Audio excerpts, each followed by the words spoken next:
Ini cocok dengan apa yang dikatakan oleh Habib Rizik. Mengucapkan selamat oke saja, tetapi kalau pemilunya curang ya nanti dulu ya. Jadi saya sepakat juga ya dengan Habib Rizik Syihab bahwa kita boleh ucapkan yang menang ya, ucapkan selamat kepada yang menang, tetapi kalau kemenangannya dicapai dengan hal yang benar. Kalau tidak benar ya enggak lah. Coba saya bacakan ya apa yang disampaikan Habib Rizik Syihab. Sebagaimana dilansir suara.com, Habib Rizik tak sudi terima hasil pilpres curang, kobarkan api perlawanan. Kita hormati kalau prosesnya jujur. Oke. Suara.com, ex pentolan FPI, Habib Rizik Syihab mengomentari Pilpres 2024. Habib Rizik yang mendukung Anies Muhaimin meminta umat muslim untuk menghormati siapa saja yang menang di Pilpres 2024. Dengan catatan kemenangan itu terjadi dengan proses pemilihan yang jujur dan adil. Namun, jika kemenangan diraih dengan kecurangan dan kezaliman, maka api perlawanan akan terus dikobarkan. Pernyataan itu disampaikan Habib Rizik dalam video YouTube berjudul Habib Rizik Syihab menolak kecurangan IBTV yang diunggah akun Islamic Brotherhood Television, dikutip Kamis. Habib mengatakan bahwa umat Islam harus rida kelak, namun kecurangan dan kezaliman harus terus dilawan. Paling penting, kata Habib, umat muslim tetap bersatu. Kita siap menerima hasil pilpres, kita siap rida, kita siap menghormati siapapun yang menang, tapi harus jujur, tapi harus adil, katanya. Satu, karena jujur adil itu ajaran agama, khususnya agama Islam. Yang kedua, karena itu amanat konstitusi dalam Undang-Undang Dasar 1945 disebutkan bahwa negara itu harus menyelenggarakan pemilu luber dan jurdil, katanya lagi. Cocok sekali sama saya ya. Untuk diketahui, Komisi Pemilihan Umum KPU telah menetapkan pasangan Prabowo Subianto Gibran Rakabuming Raka sebagai Presiden dan Wakil Presiden RI terpilih untuk periode 2024-2029. Ya, sahabat era sekalian, jadi tidak sembarang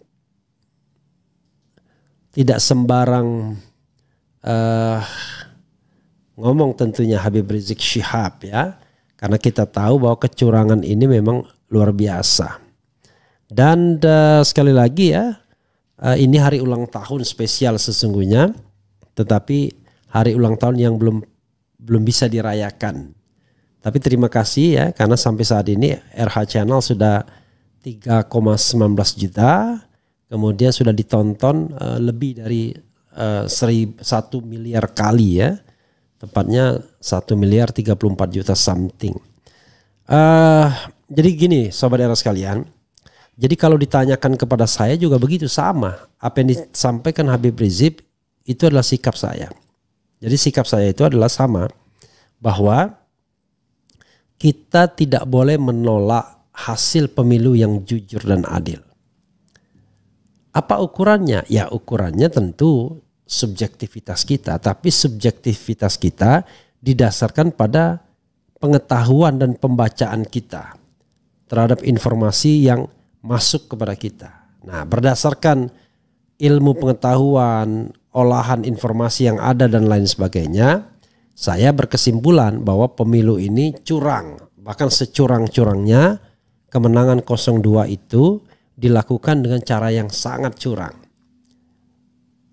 Yang paling menonjol adalah dua hal ya, yaitu keterlibatan istana dengan segala turunannya ya, termasuk bansos, termasuk putusan Paman Usman dan lain sebagainya. Yang kedua adalah Sirekap ya.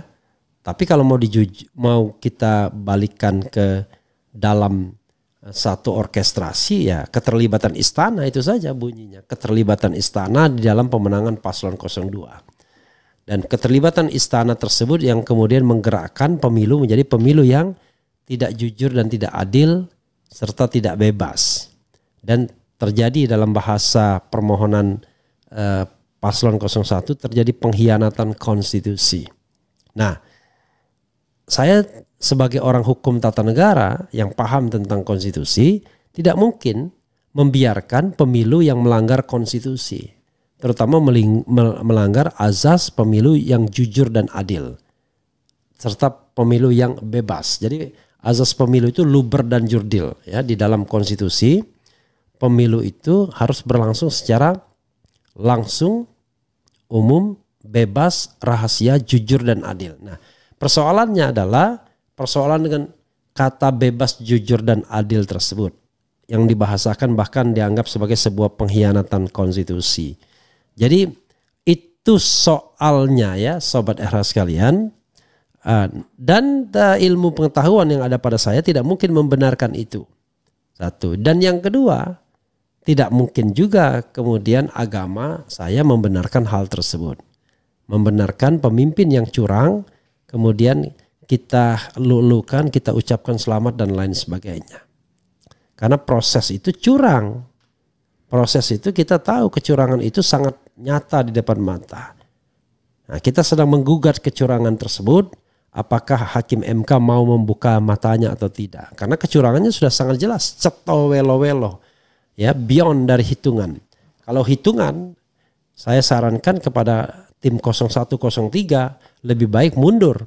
Kalau MK misalnya dari awal mengatakan hitungan yang kami hanya nilai, tapi kalau dia memberikan kesempatan untuk membuktikan pemilu yang jujur, pemilu yang curang, yang tidak jujur dan tidak adil, maka permohonan bisa diteruskan. Jangan kemudian MK menjadikan permohonan 01 dan 03 itu sebagai panggung politik MK saja. Ya, harus betul-betul niat tulus untuk menegakkan konstitusi, untuk menegakkan pemilu yang jujur dan adil, menegakkan pemilu yang konstitusional. Itu yang harus dipahamkan. Dan terima kasih ya kepada Habib Rizik Syihab yang konsisten berada di jalur kebenaran. Itu yang paling penting sesungguhnya. Kalau benar kita katakan benar, kalau salah ya tidak bisa kita katakan benar. Jadi bukan karena kita ingin jabatan, ya justru jauh ya. Orang yang melipir itulah yang inginkan jabatan, yang takut untuk menjadi oposisi, yang takut tidak menjabat, yang takut mungkin bisnisnya terganggu dan lain sebagainya. Tetapi banyak rakyat kok yang tetap konsisten menolak segala bentuk kecurangan itu, baik dengan hati yang menolak, dengan lisan maupun yang paling tinggi dengan kekuasaan. Tapi kekuasaan belum punya kita. Karena itu dengan lisan minimal ya. Dan dengan sikap yang jelas tidak abu-abu ya. Oke. Coba kita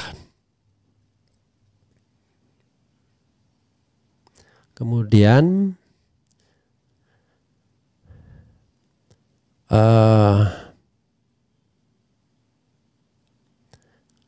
Allahu Akbar ya.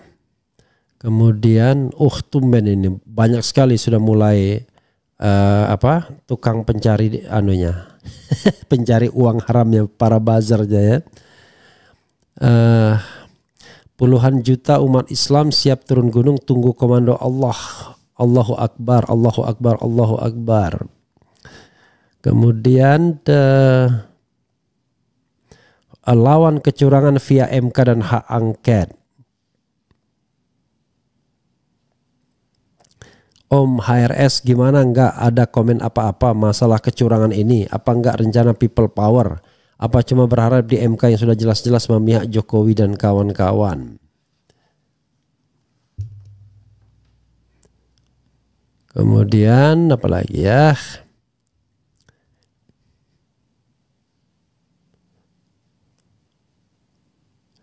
Kemudian menurut Refli Harun, apakah Paloh itu beretika?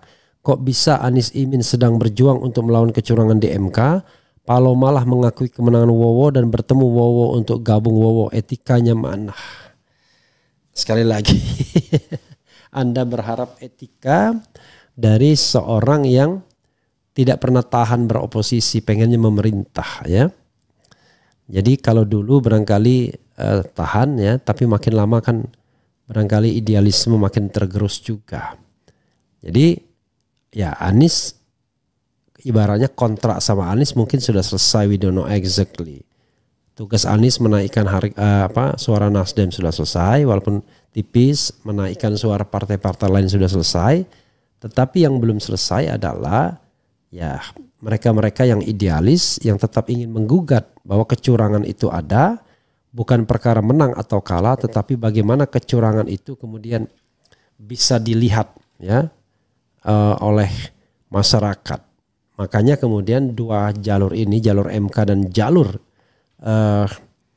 DPR diharapkan masih tetap ada ya, insya Allah ya, tidak boleh berputus asa dari rahmat Allah, kan begitu kata-katanya ya. Oke, siapa lagi? Jangan hanya demo-demo bang, hancurkan semua kantor-kantor pemerintah di seluruh Indonesia. Ini sih ngajak memberontak namanya, bukan lagi menyampaikan aspirasi ya. Hanya orang dungu yang masih bertanya di mana kecurangannya. Ya itulah ya, mudah-mudahan hakim MK tidak dungu. Tanya lagi kecurangannya di mana. Dia tinggal ukur saja dengan hati nurani ya. Ini udah jelas keterlibatan tuh. Hakim MK tahu? Ya tahu, nggak mungkin nggak tahu ya. Apakah Anda yakin istana terlibat dalam proses pemenangan 02? Ya, saya kira semua orang sudah tahu itu ya. Jadi menurut saya tidak perlu abu-abu lagi, hanya persoalannya adalah berani nggak hakim-hakim MK. Udahlah, ukurlah dengan hati nurani. Jangan kemudian meminta bukti-bukti 0103 yang sekonkret-konkretnya. Mana ada, tapi kita bisa lihat itu. Memang bansos nggak ada kaitannya. Yang digelontorkan sebelum pemilu 497 triliun misalnya dananya. Kan come on. Jangan inilah ya. Jangan menutup mata dan menutup hati ya, itu soalnya.